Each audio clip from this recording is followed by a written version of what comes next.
Hello everybody and welcome to another video here on Tabletop Life YouTube channel. Brad here with a video on the Dreamhack Invitational. Quick recap if you don't know what's going on this weekend. Just in a couple of days, June 1st to June 2nd, we've got a 4-team, 8 players per team event going on over at Dreamhack. We'll go through what the teams are. We'll go through all of their lists in this video and what you can expect. So make sure you're ready to tune in. So the first thing, let's touch on the schedule and how you can be a part of this. One, if you are in the Texas area and you want to come to Dreamhack Dallas, come by, come say hi to all the teams and the players, come watch some games, come hang out, have fun, see all the esports that are going on, all the things. So we're going to have 2 games on Saturday and 1 game on Sunday. Both days are going to start at 10 a.m. Central Standard Time is the time zone that they're in. So if you need to put that on your calendar to watch or anything, the matches are right here on the screen. We have another video kind of breaking down the days and stuff more and more. But we're going to play round robin, and we'll see if anyone comes out to be a victor or if everyone draws. Who knows? So schedule pretty simple. 2 games Saturday, 1 game Sunday. These will be streamed by Tactical Tortoise. You can go on to Trevi's YouTube channel, and you can check out all of the games. Yeah. I believe we're going to try to do a show match on Friday between myself and Nick to just kind of make sure all the equipment is working and kick off the weekend and whatnot and just kind of have fun with it. So hopefully we can get some pre-content in there on Friday, and then the event starts on Saturday and Sunday. The stream is fully sponsored by the Army Painter and the National Tabletop League. So make sure if you want to find out more about them, you click on the links in the description and you can see what the Army Painter is doing and how they are supporting all of the team content across North America and internationally. Huge shout outs to our main sponsor. So then we go into the 4 teams and kind of what is being fueled here. So now that lists are in, let's jump to our team first. So we've got professional tabletop. I am going to be playing Sisters. Thomas will be on Ultramarines. Surprise, surprise. If you don't know that, that's all Thomas plays. Jaime, Chaos Space Marines. So we are allowing the new CSM book here. It just came out. It just dropped. And 7 days after it drops, we're putting it in an invitational. Everybody really wanted to allow the most recent rules and let this be more of a show match and exhibition and stuff. So why not show the newest rules that we can? So new CSM coming at you. Joe is going to be playing Grey Knights. Walter is on Necrons. Damien's on Orks. Mac is on Thousand Suns. And Nick is on Tyranids. We'll kind of go through the lists after we just go through this overview. On Art of War, Nick is going to be playing Demons. He's got a little spicy list going on there. Richard's on Tau. Again, another new codex that just dropped. Jack is on World Eaters. Quentin on Death Guard. Casper on Ultramarines. McDougal is on GSC. Typhus, coming in from Europe, is on Aeldari. And Sasha is on Sisters. On Team USA, we've got their captain Sean Naden on Eldar, Anthony on World Eaters, Lennon on Nids, Tyler on GSC, Zach on Blood Angels, Brian on Imperial Knights. He's just coming off a really good event that was actually in Dallas as well. So that's pretty cool. Nicholas on Necrons and Lucas on Orks. Orks is also a new codex. We've got 3 brand new codexes that have just hit the market between Orc, Tau, and CSM. So we've got a lot of spicy matches and pairings that are going to be happening. Then for United Midwest Project, we've got Daniel on Death Guard, Steven on Orcs, Matt on Tau, Ben on Grey Knights, Nick on Thousand Suns. He was trolling a while, and he was about to bring Admech to this. Maybe it wasn't a troll, but he was pumped to bring Admech, and then we heard that, and then we see him on T-Suns. So I was looking forward to him playing Admech, so I'm sad about that. Alex on Necrons, Ben Sherwin on Chaos Space Marines, so 2 of the 4 teams have the new CSM, and Casey on Blood Angels.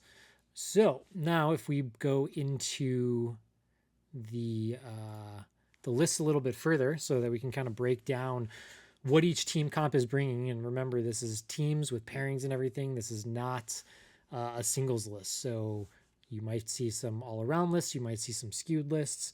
So yeah, let's go through this. So Alex McDougall, On GSC, he's got a Biophagus, a Clamavis, so some deep strike denial. This guy's going in to give the infiltrate to the abs. He's got 3 Primuses for the hit rerolls, 2 Saboteurs. I love those models so much. 2 Bomb Squads, 2 20-man shooty squads, 1 10-man, usually for CP, and maybe some secondaries. 4 deploying Aberrants, 1 Ridge Runner to help with the plus AP and stuff if you're not familiar with that. 1 Pierce Train, they can forward deploy, which is really nice. They can advance and charge. And then a Chimera. One of these demo vehicles goes in the Chimera, and then he's got 2 other demo vehicles. He uses these for secondaries a lot. These are also really good at move blocking and doing mortals. So there's like a lot of high mortals between these and the Saboteurs that could be pumped out in a single turn. So pretty standard. He played this list at the last team tournament as well. Nothing too crazy there. Jack is over here on World Eaters. He's got Angron, Avocado, 1 Jackal Squad, 2 3-man 8-bound, 1 6-man Exalted, 2 3-man Exalteds, 2 Chaos Spawns, and 2 Forge Fiends. So he's bringing some shooting in there. I'm interested to ask him why he's taking the Forge Fiends instead of just taking like Predators or something like that. So it's interesting. They don't have the dev wounds or anything. So yeah, it's interesting. I'm wondering why he's taking these instead of Predators. I always think that if you want to put a little shooting in here, you take 2 Predators instead of that. So interested to ask and see what his thoughts are around that. Caster on Ultramarines, this is a similar list to what he brought to New York as well. Might be exactly the same. He's got the Apothecary, Kulgar, Uriel, Centurion Squad, and this is Vanguard. So he's jumping around. Centurion Devastators, Company Heroes for that -1 to wound, making the squad bigger. He's got a 6-man Eradicator, 2 3-man Eradicators, 2 6-man Plasma Inceptors, an Infiltrator Squad, and 3 Scout Squads. It's a very good list. It is hunting vehicles. We want nothing to do with this list for some of our matches. And I'm sure you can guess who doesn't want to play into this and who does. This is very good into like Grey Knights and hunting vehicles and stuff. So very, very well rounded list for that. All right, here's Nick's Crazy Cast Demons. Pretty sure this is what he's going to play on Friday in the show match against me. I have no idea how I will play into this because it's kind of scary. It's weird. So he's got 2 great unclean ones, 1 with the Endless Gift, so he's got the 4-up Feel No Pain. Kyrios, Lord of Change with the staff, so 2 big shooty things. Very, very good if you've never played demons at shooting. Rodicus, so he's got these really good auras and tough guys, 3 of them that just can sit on objectives. And then he's got 5 squads of Nurglings. So if you're trying to come in and punch any of this stuff, you're just going to be -1 to hit. These are good for secondaries. They're good for screening and slowing armies down. Then he's got 3x6 flamers. So these are kind of scary coming in with like the 3-inch deep strike and just putting tons of flamers on something. And then if you move, they can overwatch you as well. So yeah, just pretty good punchy units that then you have to deal with. And I mean, they're T4, 3 wounds, 4-up invuln. So like they don't just die casually. You have to at least dedicate stuff to them.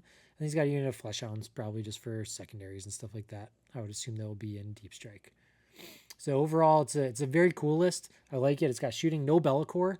So he doesn't really care about that. He's more going into like combat stuff, move blocking, making you -OC, making you -toughness, giving +1 damage to stuff. So it's got a lot of tricks, a lot of flamers. Then you've got Typhus's Aeldari. His list is labeled, "Why am I doing this?" I love when we get fun names in list names. So he's got Yvrain, so he is going Yanari on this.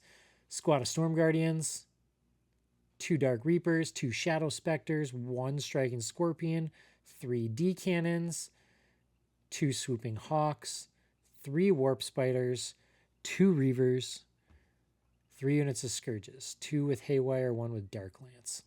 You're seeing these Reavers pop up a lot right now. They've got the 1 Heat Lance, and that's kind of what they're looking for, is they're looking for, hey, these have Assault. These can move really far with the auto-advancing 6 and everything. They can just kind of go 20 inches, and then they can shoot this Heat Lance, and if it gets through, because it's Strength 14, -4, D6 +3 damage, they could just auto make it be 9 damage on something if they have a 6 in their Fate dice. So pretty good tech that you're seeing on a lot of Eldar lists right now. Overall, it's a lot of, hey, you're not going to see me. Scourges can bounce in and out of shooting. The Shadow Specters can do that. The support platforms are not there. 2 of the missions are search and destroy, so support platforms generally have better places to sit and threaten on that deployment as well. And he's got some additive indirect with the Dark Reapers to kind of take out whatever's on your back line. Yeah, overall, good list. We'll see how it performs here. Quentin on Death Guard. Pretty sure this is the exact same list that he took in New York as well. He has 2 Putrefiers, 3 Blightspawn, 1 Plaguecaster, Typhus, 3x10 Plague Marines, 3 Rhinos, 2 Cultists, 2 Bloat Drones, 3 Plague Burst Crawlers. Nothing too crazy here. I know they've played this on their stream and stuff several times, so you can kind of see how he plays it and what he's trying to do with it. I've seen at team tournaments them pair this into Necrons a lot and kind of look for that pairing. It does pretty good into the court Necrons. So yeah, kind of your box standard-ish Death Guard, I would call it. So Tau Empire, Monka, coming out on a new codex here. Let's see what Siegler is packing. So you've got 3 Cadre Fireblades, all with gun drones. 1 with the Strategic Conqueror. I believe that's the scout move, if I'm not mistaken. 3 Breacher Squads. Those will have the characters in them. 2 Devilfish, so 2 will be in the Devilfish, and then the guy will be like, hey, go scout forward. And then you've got 3 Hammerheads, all with Ion, Seeker Missiles, and Burst Cannons. Seems good. Pathfinder Squad. They could start in one of the Devilfish as well and just give them a scout, but usually this will be a infiltrate. Does he have... He does. He has the recon drone, so he can infiltrate with this squad, and he can use it for forward deploy screening, so he doesn't just get rushed by a lot of stuff. And then he'll kind of scout backwards to them, sometimes scout backwards into a Devilfish or something like that to keep him safe. So he's got a lot of options with the Pathfinders. 3 Piranhas. What these are being used for is they're being used for, hey, I go forward, you kill it. When you kill it, I'm going to have full hit rerolls against that thing that killed it. So you got to be very careful into this list that you're only killing these units that are kind of suiciding into you with non-important things. Chip them down with your important things and kill them with your non-important things, so then they don't get hit rerolls against your big targets. Then he's got 3 Riptides and 3 Stealth Suits. Stealth Suits are very, very good and important in Tau right now with the rerolling hits of 1 and wounds of 1. Some people are taking 3 of these and Shadow Sun. Some are taking just Shadow Sun. Some are taking just these. It's kind of a mixture of how you want it. So there's a lot of shooting in this. What I have found is deploying this many holes with like the Hammerhead gunships and the Devilfish and the Riptides is generally hard. And in Monkai, you kind of want to activate on turns 1, 2, and 3, obviously. So you don't want to really reserve very much of it. But yeah, Tau defending, getting table pick with this much shooting is definitely scary. Sasha on Sisters. I'm going to have to talk to this man about this list because I don't fully understand it coming from somebody who plays Sisters, but I'm sure people look at my list and say, why do I have 6 Penton engines in my list as well? So he's got a Magifier. It does not have the relic to get him extra miracle dice. So he's putting this in a squad to get a Feel No Pain or an Invuln, most likely, or he's just going to suicide it. I don't know. Seems like it's meant to be used to have an Invuln on a squad because it doesn't have the enhancement on it. You got Vol, you got the upgraded Palatine with the blade. You've got Celestine doing Celestine things. I hate Celestine. You will never find Celestine in one of my lists. 2 Sisters squads, 2 emulators, so they'll go into the emulators and split up into smaller squads. 2 Rhinos. 1 is going to have a Novitiate squad in it. So my assumption is that the Palatine and the... I'm going to have to go look. I think the Palatine and the Imagifier. I think the Imagifier can join it. The Palatine and the Imagifier. I think it's only if they're in Battle Sisters. Ooh, I'm going to have to go double check my rules. I'm not sure. Correct me if I'm wrong. I don't know if the Imagifier and Palatine can go into a Novitiate squad together or only one of them. I think the Palatine's going in the Novitiate squad, so then she gets hit rerolls, and then just makes her, wound better and do more immortals, which is really cool. So that'll probably fill up one of the Rhinos, and then the other one will be Arcos. He only has 10 Arcos. This hurts my sister's soul. Oh, not having 30 Arcos hurts my brain, but it's okay. He's got other tricks that he's doing. One castigator. I have 2 in my list, so I understand why castigators. I have a love-hate relationship with them, but having some form of long-range shooting is usually very good. 1 mortifier, generally for screening and secondaries. A 2-man Paragon Warsuit. He is taking them with heavy bolters and not flamers, though. So these are being used as a longer range threat piece that are there. I take all mine with flamers because I like to advance and shoot and charge with them. So interesting to see how these are all heavy bolters and not. I'm sorry, I Paragon Warsuits with heavy bolters. Hello, not Penton Engine. It's Penton Engine right here, Flamer, Bloodsaw Blade, 1 Penton Engine. So the Paragon Warsuits, though, he has them with heavy bolters instead of Meltas, which is interesting. So this squad is just pumping out longer range, and they're not as short of a range threat. So they're going to get more activations throughout a game. But not having the Melta is interesting in this. So we'll have to see how this performs and see what data he gets with these having heavy bolters and Meltas. I might have to go hit them up and make sure that this is not a list submission error as well, because that's odd. That's odd. Retributors with Meltas. So most likely these will cycle into an emulator and get wound rerolls at some point in the game. Then you've got 2 Seraphim squads with Flamers, Novitiate squad like I was talking about, and 2 Zephyrim. So it's still going to do Sisters things, just not full Arco stacks. The Novitiates thing is cool. I will have to double check the rule on the Imagifier and Palatine because I am not sure myself.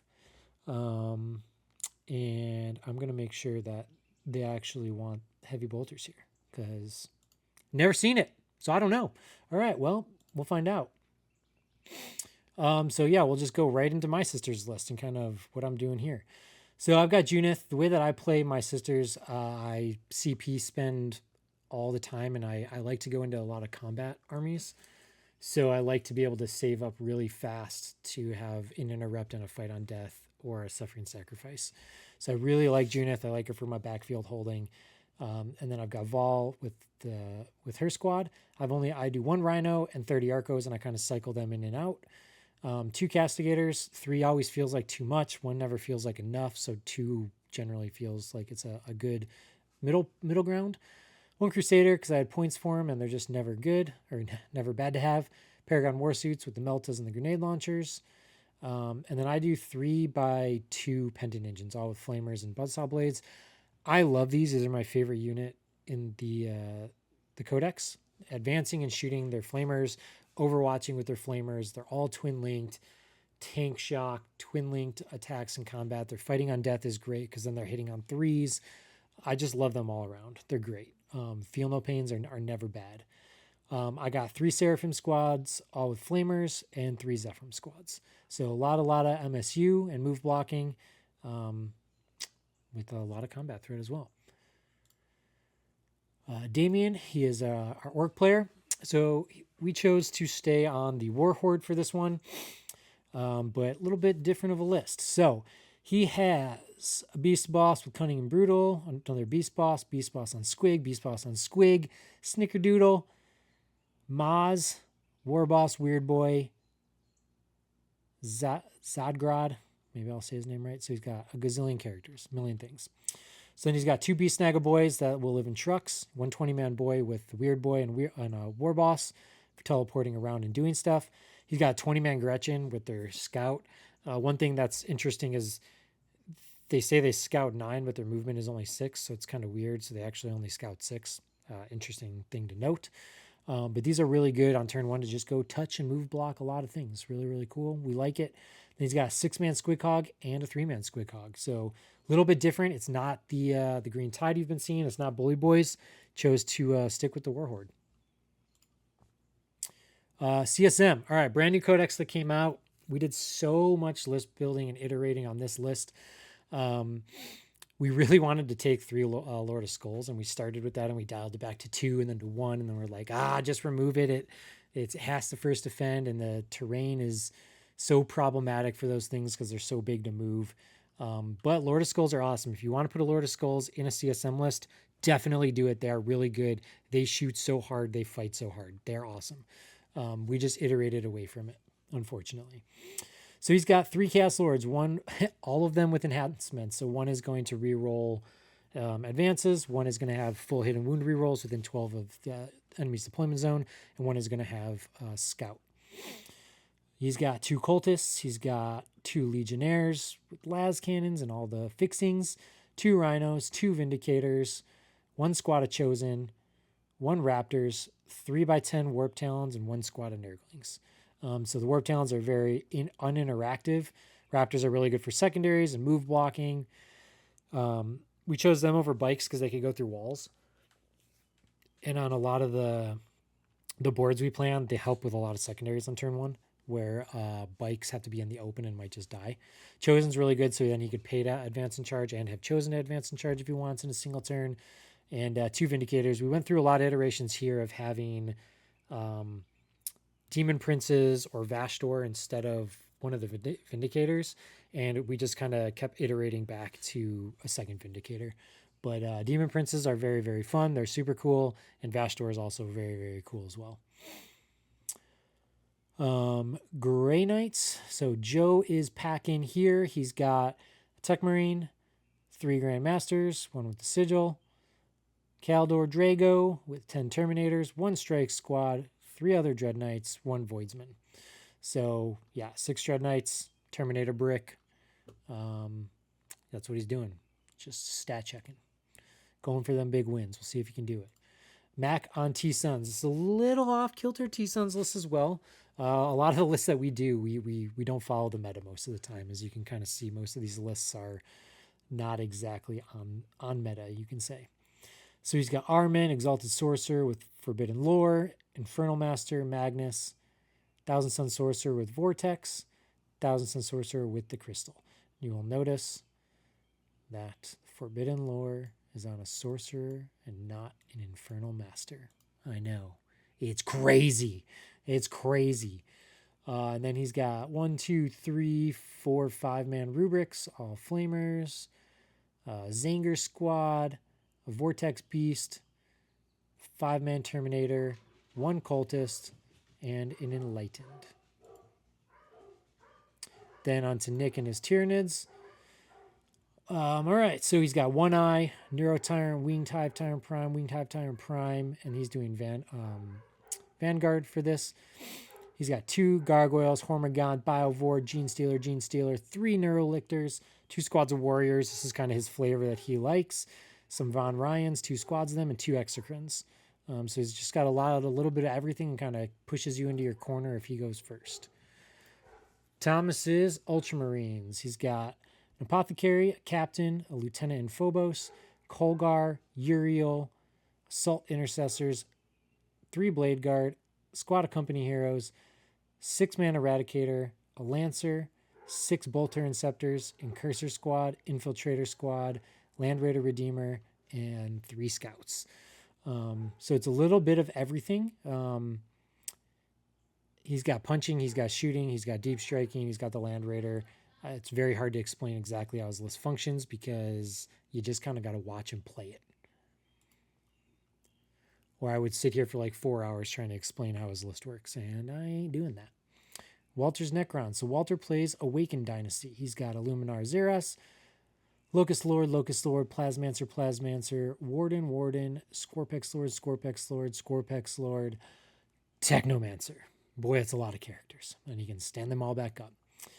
He's got the Veil on one of these. He's got the extra Feel No Pain on one of these. I don't know what this enhancement does. 2 20-man Warrior Bricks. 1 Reanimator. He used to have 3, so he's changed that a little bit. He's got 1 Reanimator now, 1 6-man Wraith Squad, 1 3-man Wraith Squad, and then 3 Scorpex Destroyers. It's a very, very weird list and very awkward to play against. You kind of have to watch him play it in order to understand how you're supposed to play against him next time. But he's basically taken this to the past, 3 or 4 team tournaments that we've played in, so hasn't failed him yet.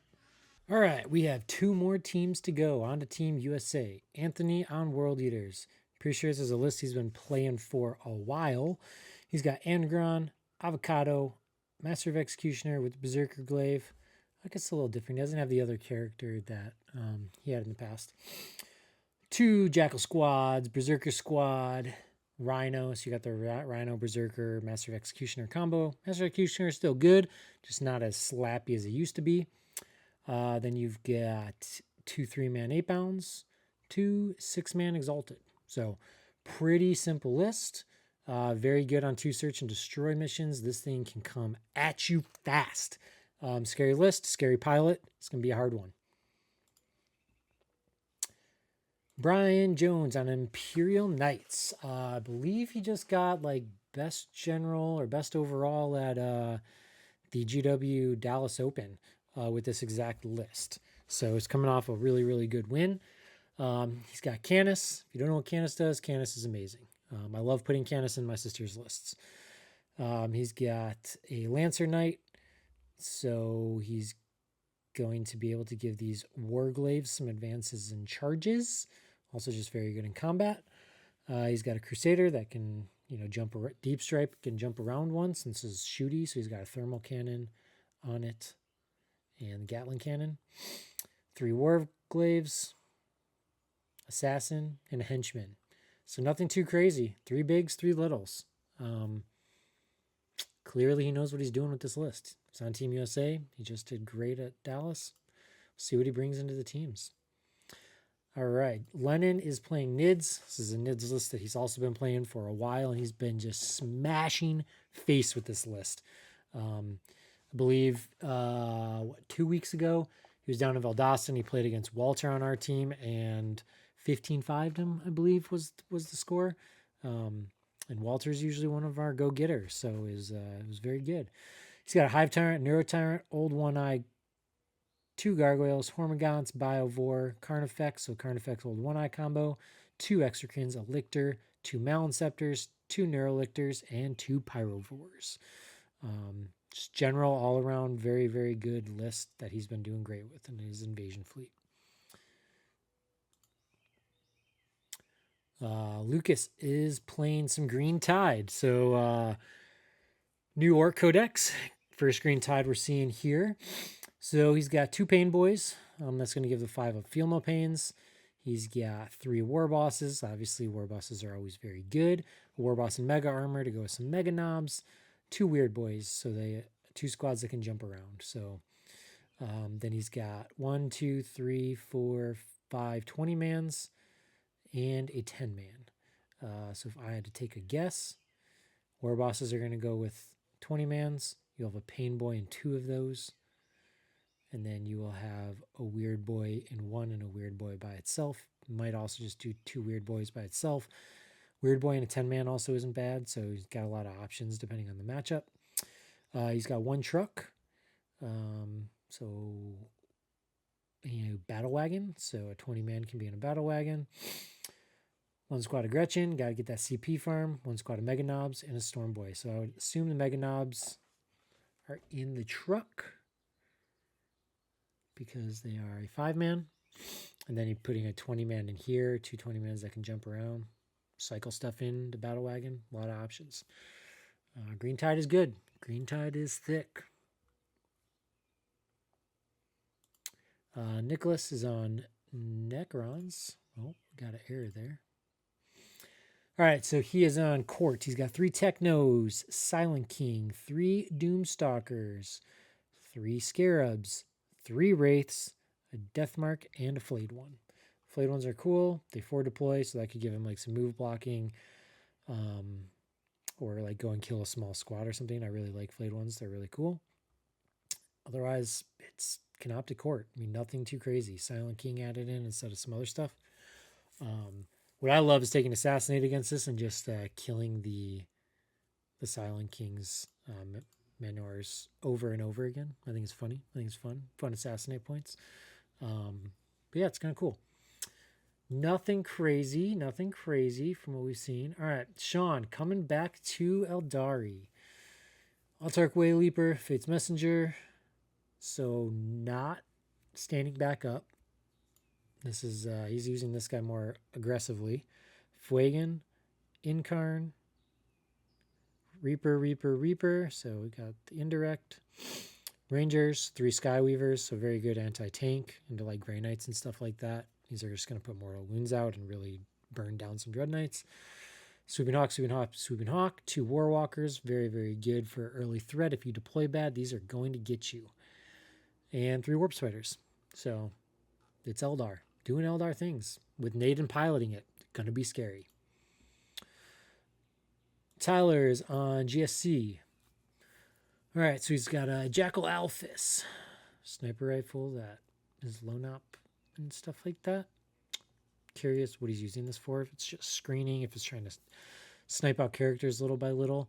Nexus. Love this ad. A lot of people don't take Nexuses. When we were testing GSC, Nexus was a huge part of the list we were building. I think using the free strat just to make a squad hit better or wound better is just too good to not have in a squad. 3 Primuses for hit rerolls, 2 Saboteurs, 2 bomb squads, 2 20-man squads, no 10-man to like sit on an objective and farm stuff. Then he's got a 2-man Ridge Runner with mining lasers, another 2-man with mining lasers, and a 1-man with a mortar. So this is doing what he usually does, and then he's got these for like scouting and getting angles and trying to put some las cannon type of shots with long angles. So that's kind of neat. 1 5-man Gene Stealer for deploying, advancing, and charging.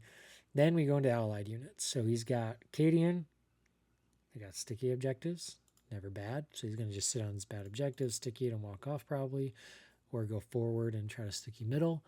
Jungle Fires. So these can scout. You could put these into one of these Toroxes and scout. 2 demo vehicles. So you could start a demo vehicle in a Torox, and you can start the Cadian troops on his back objective, sticky it, jump into the Torox, then move the Torox and stage it forward. And kind of leave his backfield empty if he wants to, and that allows him to have it stickied and then screen with the Ridge Runner in other areas instead of having to sit directly on the objective. It's a good list, a lot of trash, a lot of stuff. GSC is just very good right now in the meta, especially in teams. All right, Zach is doing some Blood Angels. Blood Angels are freaking scary. Let me tell you, they are scary. So Sons of Sanguinius. So they're going to, if you don't know anything about Blood Angels, they get +1 attack and +2 strength when they charge. So these squads just hit like trucks.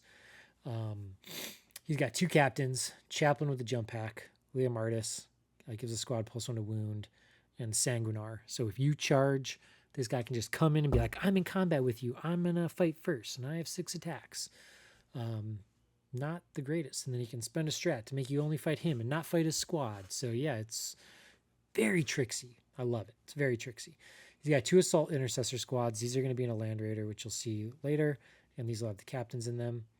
Very, very just good hitty squads. Thomas runs a very, very similar thing in his list.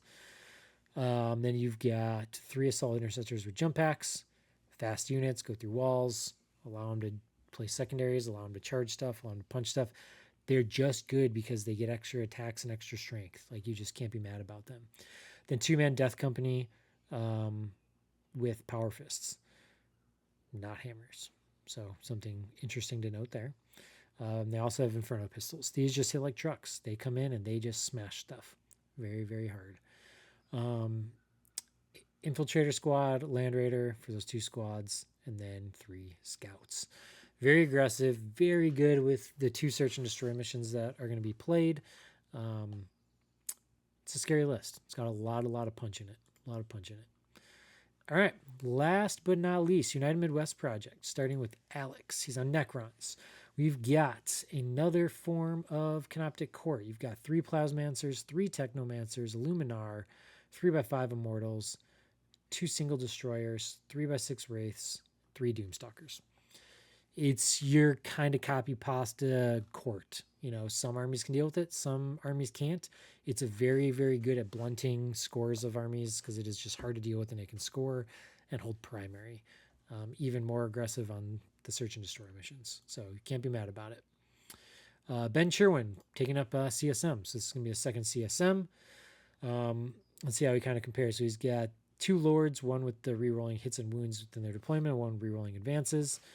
He's going to have two cultist squads, two 5-man chosen squads. So the lords are in chosen. They can always advance and charge.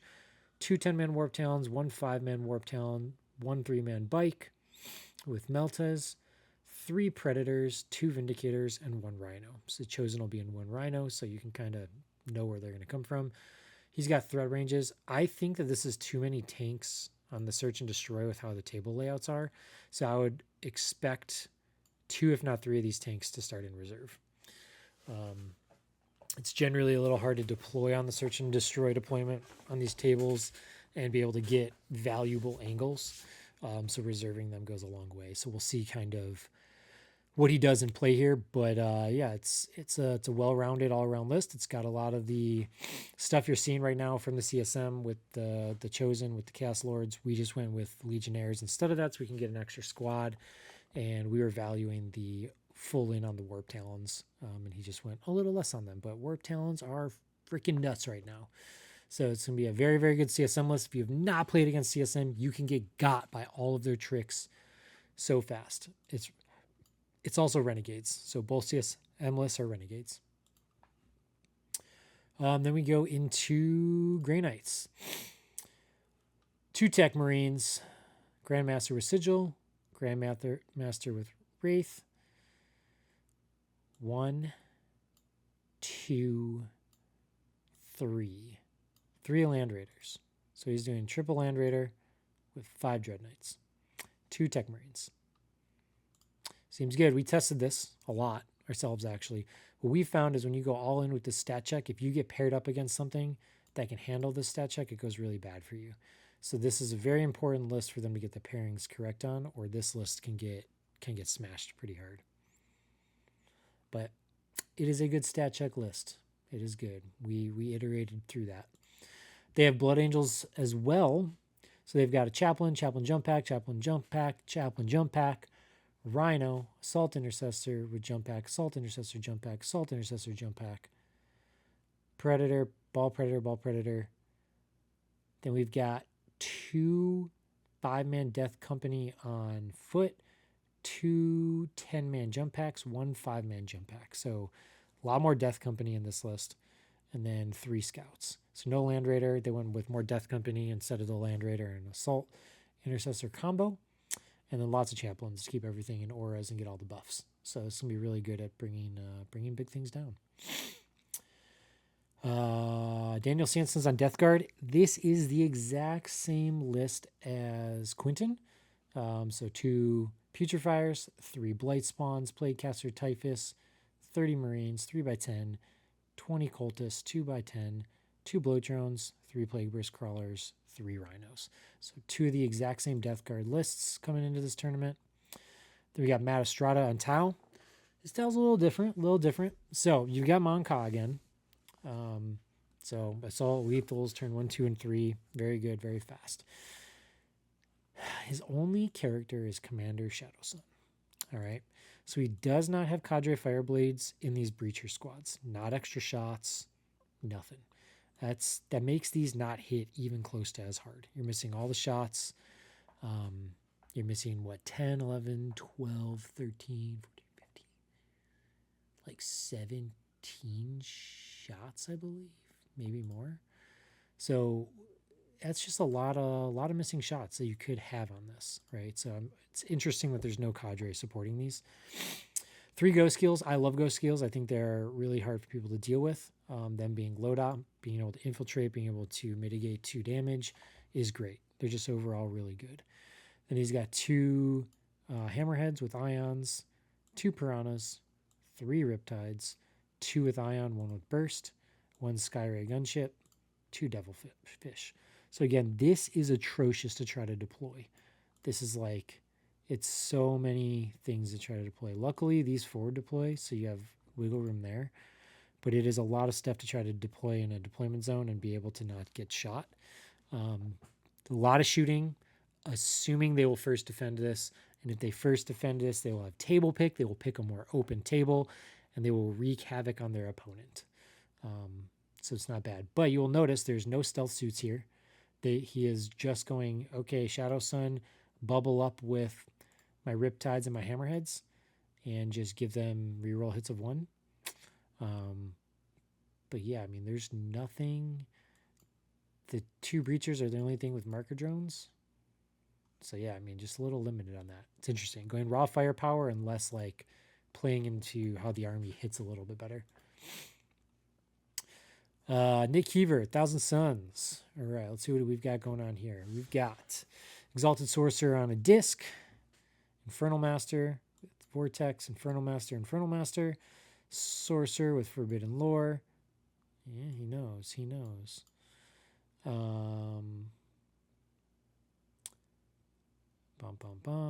Sorcerer with Crystal, Ahriman, Magnus. Pretty standard stuff. He likes the triple Infernal Master. Our player did not go with that. Infernal Masters are really good. Then we've got 1, 2, 3, 4, 5x5 rubrics, all with Reapers and Flamers. He's got 1, 2, 3 cultists and 1 rhino. No Vortex Beast. His trash is cultists. No guys on discs. Yeah. That's that. 5 squads and Magnus. And cultists. T-Suns are good, though. T-Suns are good, but they're also liability. Got to make sure you pair them right. All right, Green Tide, another Orks. So let's see what Pamperine is doing here. Pretty close to the list he played in Tennessee earlier in the year, just with the new codex. He's just adjusted it for the new codex. So 3 Pain Boys, so 3 squads are going to have Fielma Pains. 3 War Bosses, always good. 1 Weird Boy that jumps around. He's got Snickerdoodle. He's just so good. Infiltrating, jumping around once per game. He's really good. Then he's got 1, 2, 3, 4, 5x20 boys. So same thing. 2 squads of Gretchen, a battle wagon, and 2 kill rigs. So he's got a lot more transports for his guys to make sure that they get delivered to where they are. The kill rigs giving +1 strength to stuff as well is really good. So he could stack that and make the boys very capable of taking down something that's big. Especially with their rerolling wound strat, it's even better. So you could be like, hey, this 20-man boy squad goes in. They go from strength 5 to strength 7. Now they have full wound rerolls. They're wounding, big things on 5s instead of 6s. So it goes a long way. So yeah, it's going to be a good list. So that is all of the teams that are going to be here. Again, you can tune in on Friday and Saturday on Tactical Tortoise, and you can watch these games unfold. If you are in the Dallas area, come by Dreamhack and say hi to everybody. We look forward to putting on the show for y'all. We'll catch you on the next one.